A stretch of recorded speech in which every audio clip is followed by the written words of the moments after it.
All right, this is the beginning of our behaviors unit. This is the first part of where I'll split it up into two different mini units. There, chapter 6, 7, and 8 are the first part. This first section of what's in your book is chapter 6. This doesn't go perfectly with it. It's about polling and demographics.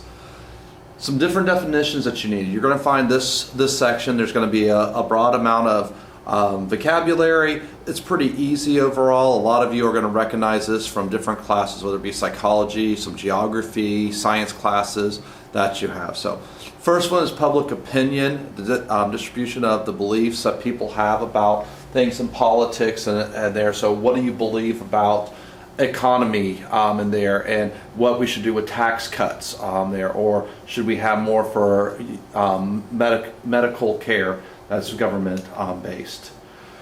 The term demography is the study of population changes. This is where you have to think as a political scientist, not just right now, but for the future. And this is where, like in class, a lot of things we'll look at is to see what are some of these changes, not so much just what the changes are, but if you were a Republican planner, so you're looking for 2030, 2040, 2048, what are things you're going to look at on there?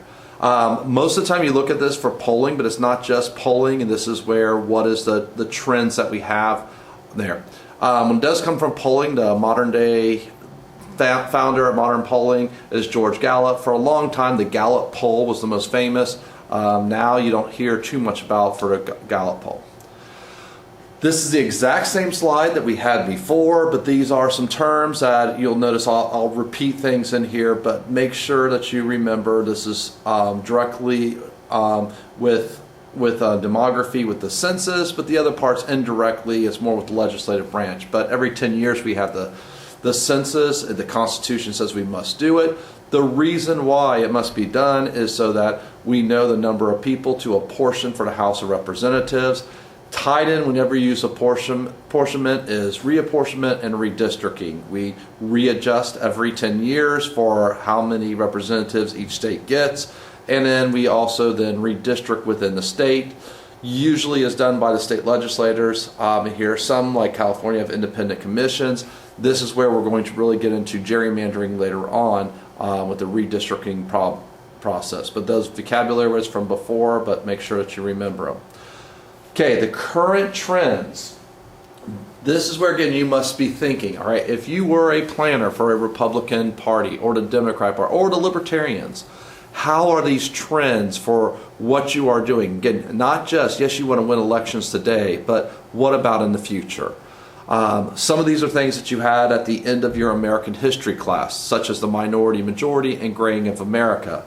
But for minority majority, this is where you look and see that by sometime in the mid-2040s, Caucasians will be the largest minority, but there will be no majority because we will have a lot of different minorities at that time. And you kind of look up at the different makeups of the parties and what they are doing. So like for the Republicans, that has a large percentage of older Caucasians, that group of population will not be as predominant in the future. So they have to try to look to see and bring other groups into the fold on there. The graying of America. We're now starting to basically almost get to where this is peaking out. The percentage of the population is 55 and older that is growing. This is where right now is the most important voting block because they do go and vote there. But we'll have to look and see in the future, and the reason why that can change in the future is when we look at millennials. A lot of people think of the millennials as young, but they're no longer young. Millennials are now in their 30s and their 20s. So there's actually more millennials than there are baby boomers in the population. So right now that is important, but for the future even more so, because as more and more baby boomers pass away, they are no longer going to be able to vote. Meanwhile, millennials that have not been the best about voting, more and more of them as they mature and get older are more likely to vote. If you're in business, you will look at this trend because that's a part of the population that you will try to tie in, just like the baby boomers were. something that a lot of you all are.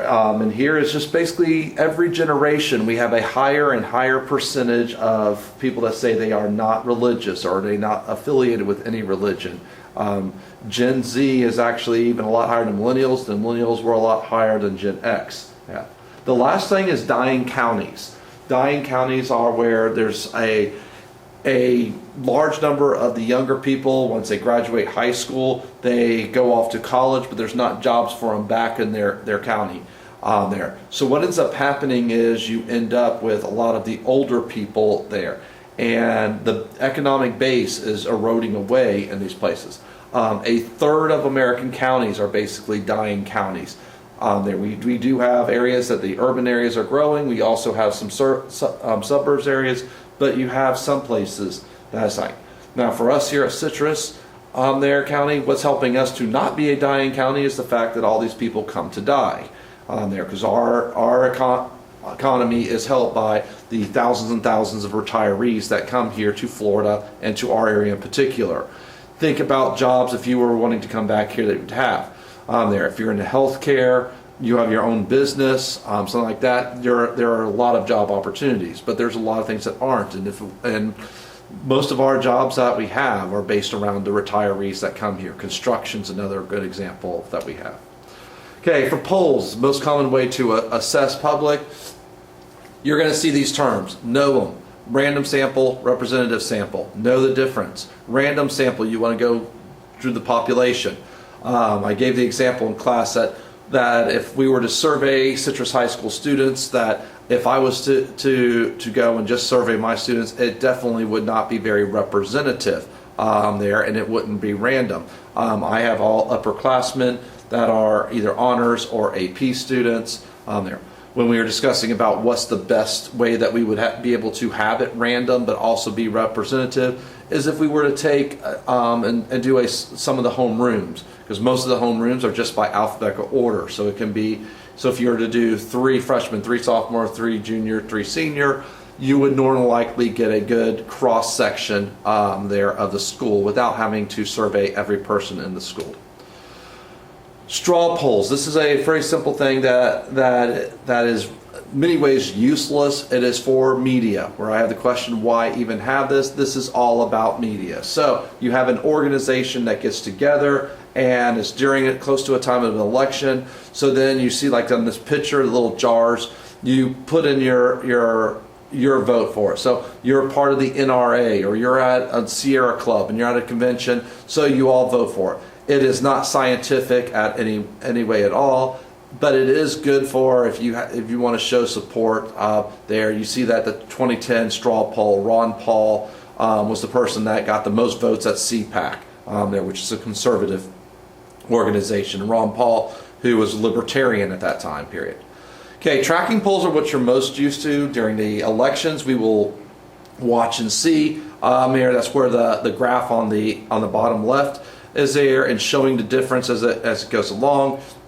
A problem that you have with tracking polls is this is where the idea of a bandwagon effect, where people are going to look and see, this person's going to win, and they just want to be on the winner of it. Another problem that we have is some people say, I don't need to vote because this person's going to win there. So in class I showed the interview that Trevor Noah had with Silver from 538, and this is where in the 2016 election a lot of people didn't vote because they just saw in the polls that Hillary Clinton was going to win, even though even in 538 there was a 30% chance of Trump winning. But then when people didn't show up for winning, and one thing that when basing on the president's polls you have to look at is, again, it's nationwide, and it's not a nationwide popular vote. You have to look electoral college wise there. The other part, the poll on the right, and this is from the website 538, which 538 doesn't do their own polling. You'll notice all these different dots on here. This is where they do an aggregate of polls. So there are some in here, and this is where for Trump's the disapproval and approval ratings, you will notice that it stays pretty even. The website 538 is actually really neat because you can go and look and see, all right, at the same time period during Obama's presidency, which at one time, after 3 years, Obama actually had a lower approval rating than Donald Trump has, where you see Trump has been pretty steady for the last 2.5 years there, and somewhere in the low 40s there. All right, exit and entrance polls. These are used before and after elections, when you go in to vote or out to vote. Most of the time they don't ask you who did you vote for. They'll ask a question such as, what do you think is the most important issue in this campaign? And then like a question or two later, they will ask you, well, what candidate do you think is, and whatever issue you said. And that way they can get the idea for it. Now, the problem that we have with entrance and exit polls is where we have, like here in Florida, we have 2 different time zones. We end our voting at 7 p.m., but in Pensacola, they're in Central Time Zone. So as close as our elections are in the state of Florida, if people are announcing the results of an exit poll after the 7 p.m. close here on the East Coast, then what about some people that were waiting to vote? It's not nearly as impactful as it was in the past, for a simple fact that so many people vote early or vote by mail, but it still can have an impact. And I gave the example of Florida, but what about if you're in California or you're in Nevada? So Nevada, which is a big swing state there. So if they're hearing the results that Pennsylvania and Ohio have gone to a certain candidate, there they may say, my vote doesn't matter now, that candidate's already won. Okay, for proper polls, and you're going to see the same thing. It's going to be like we're going in circles here, but it's the items you have to have. A proper poll must have unbiased questions. They need to be clear, unbiased questions to be a proper poll. You need to have a good large sample size in here. And notice this is even larger. The larger the sample size, the smaller the margin of error, and that's how you'll write about this. A problem that we have with polling today is to be able to get certain segments of the population. The easiest way to still poll is the same thing as 40 years ago with a telephone. And it's worse than what it was in the past, and with the landline phones. So most millennials don't have a landline. So it's hard to poll someone that is between the age of 18 and 30 with a landline phone. And it's even harder if they are a minority or if they are poor, someone that's moving from place to place there. So this is where certain segments of the population are very hard to poll. Where it's really easy to poll someone that is a white male that's 60 to 80 years old. Yeah, that's real easy to get the polling for that. But what about a black female between 18 and 30? A little harder to go with that. So what ends up happening is stratified sampling. And what you try to do is make it where, if let's say for the amount of people that you have in your poll, should be that you should have 10% or 10 of the people should be African American women between 18 and 30, but you are only able to poll 2. So what they do is they will take those 2 and multiply them times 5 there. Meanwhile, you only needed 2,000 of a Caucasian voters there. So, but you had 4,000, so you divide theirs in half there. The problem that you have is with a lot of those smaller groups, because you have such a small size. If let's say you only had 2, but you're going to multiply them by 5. If one of those is extreme, it's like 5 extremes, whether it be liberal or conservative or a certain issue that makes it look like that part. So stratified sampling does help to make it more like the general population, but even that has problems, and this is where we see with the polls a lot more. Random digit dialing, this is the way the polling is done, where to try to keep everything random, it's with the phone, the computers dial for you. There's people at call centers that when they're taught, they will then be waiting as soon as they came up with one, another one comes in there. All right, here's some different pictures showing in with stratified samples. There's the random sampling that is good. The best way of polling is actually face-to-face. I know I'm jumping ahead for a slide there, but it's not very practical because economically it's too expensive.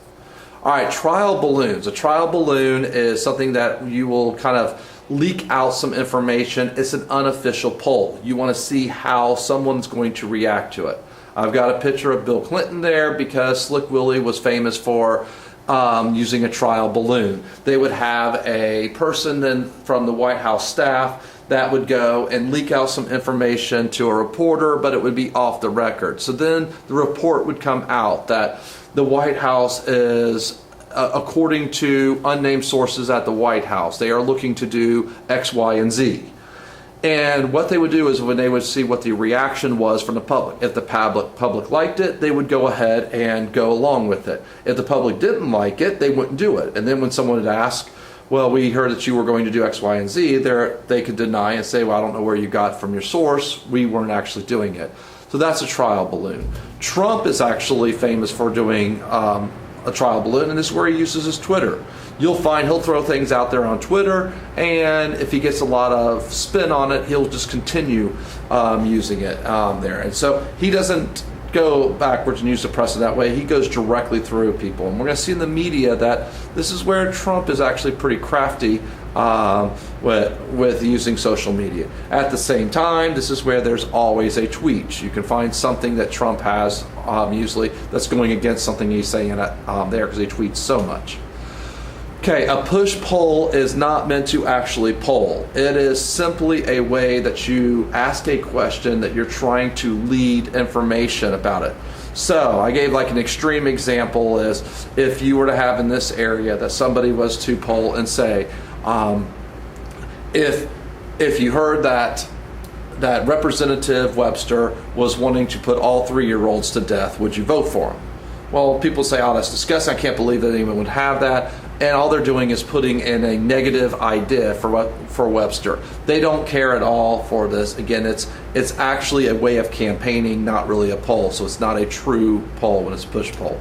Okay, problem with poll results. Again, we come back to sample size. You got to have it where it's large there. It also has to be representative there.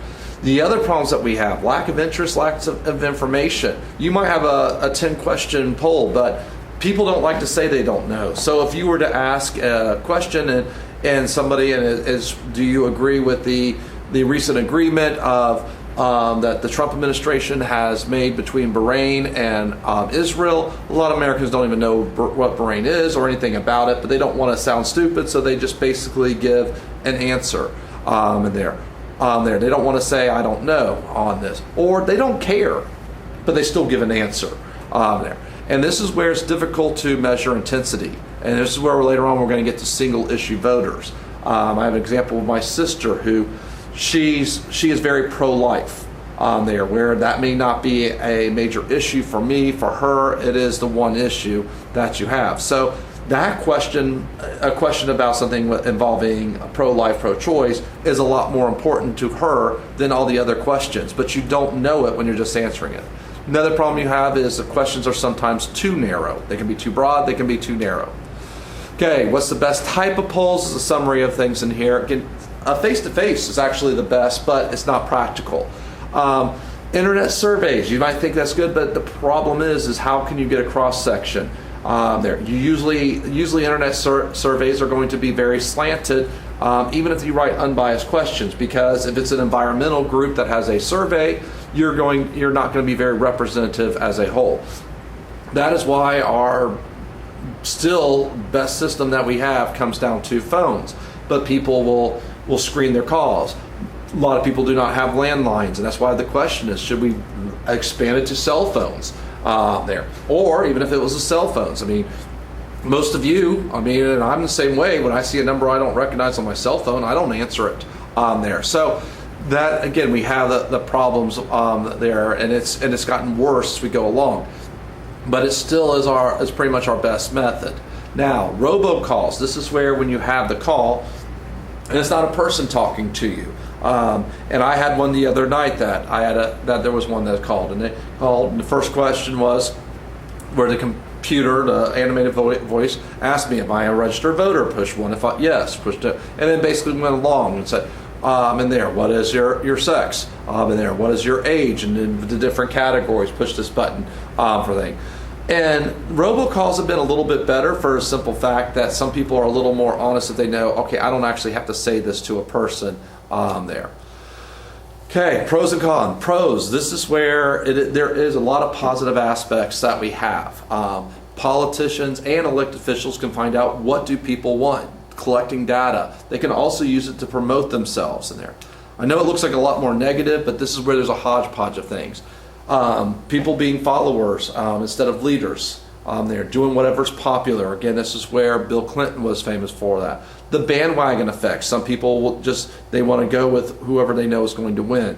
A lot of times this is where, the polls, whether it be a push poll or something else, is try to go, and they're trying to frame the issue there. And just the wording. Again, it's example of this was a few years back, and the difference when using the phrase Affordable Care Act or Obamacare, where you could actually use the exact same question, except for switch out Obamacare for what was Affordable Care Act, and suddenly like 12% less people approved of it for the exact same thing.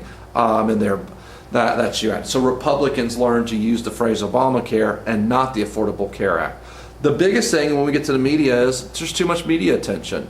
But it's easy for the media. If Fox News is to go and put up a poll, they can spend the next 20 minutes and talk about why this candidate in Ohio has a 3% higher poller rating than this other one, and what do they need to do, instead of actually talking about the issues, which people will tune out with that anyway. So it's cheap and easy for the media, and they get way too much for attention of that.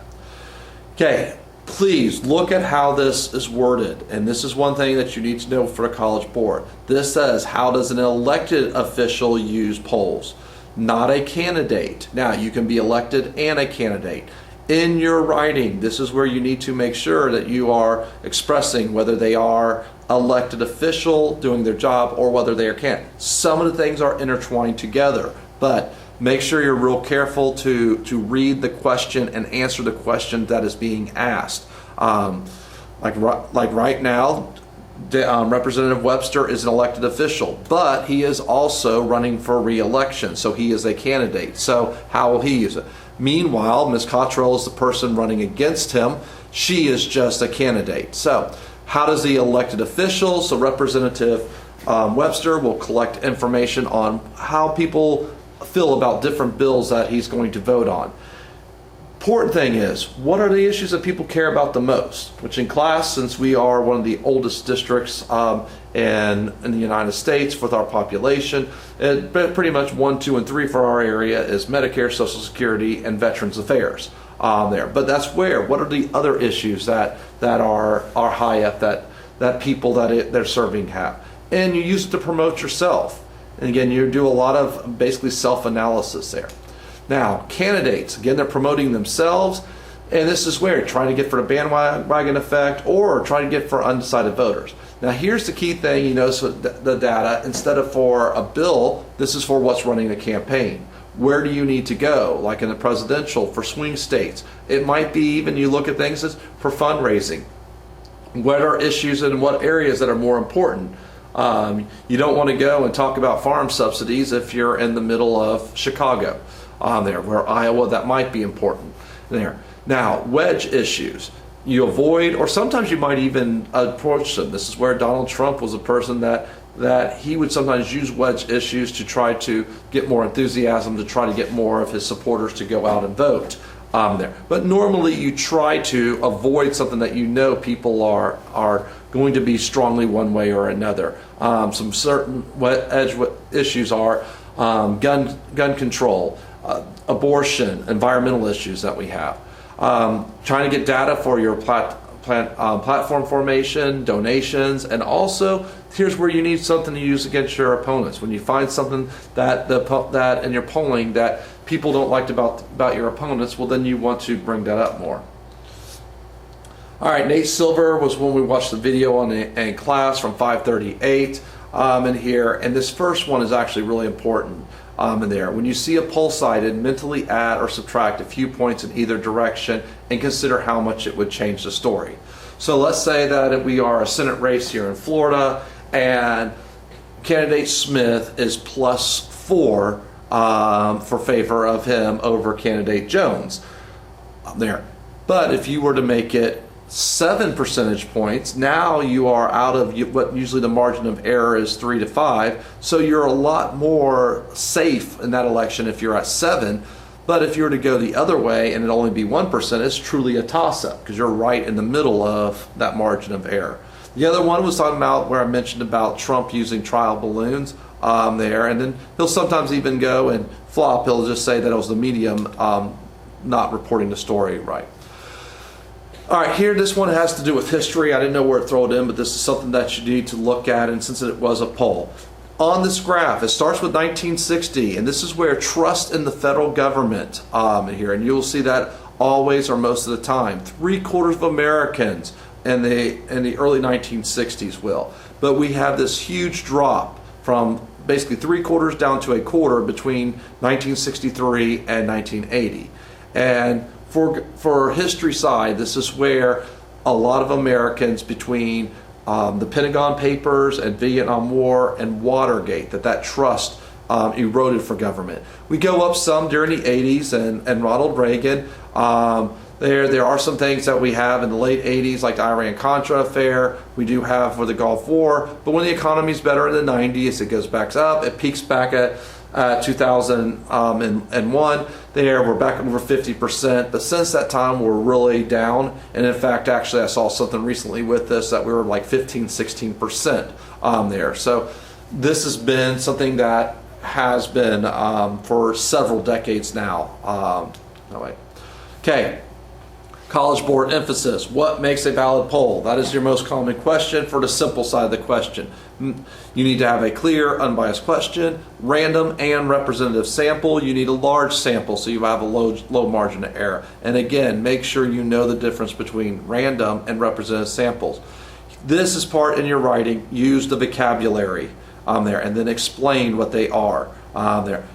There's only so many ways that you can ask the questions, which you will see some of these with us. So here's in 2011, they have the question. This is a 5-point question, but you'll notice after the stimulus, A, identify 2 characteristics of a valid scientific public opinion poll. Make sure you write the answer in complete sentences, even though you want to bullet point here is asking for 2, give more than 2. There, just in case, like if you were to write and say a large sample size, low margin of error, well, there's the same thing. You're just wording it different. So make sure you give 3 or 4 examples. You're not going to get extra points. It's only worth 1 point. B, this is where the voting decisions of members of Congress. Notice that it's talking about for the polling, but also for re-election. So this is where in your writing difference between elected official and candidate. For C, this is where points 4 and 5 come from. Notice it's another explain high bar. When it says explain, make sure that you define, you identify, you give examples there. When you think you've written enough, write 2 more sentences there for this. As a scorer, I will tell you that's where for the explain, what we call it there. Make sure you close the loop. Now, that was the question in 2011. 2018, you will see A, identify 2 characteristics of reliable scientific public opinion poll. Again, this is why it's political science. You either know it or you don't in here. So, same type of thing. So, it's a low bar with that. B, describe 2 ways polling results are used by politicians. Now, politicians, they're not here. You would have to think more of the elected officials. In your writing there, you have to make sure that you are saying, if you're talking about for a campaign, be clear in your writing when you're talking about something as an elected official compared to in a campaign in here. And then when we have the media coverage, I already said a little bit about this, but how polls will end up a lot of times be the focus of the media coverage for the political campaigns.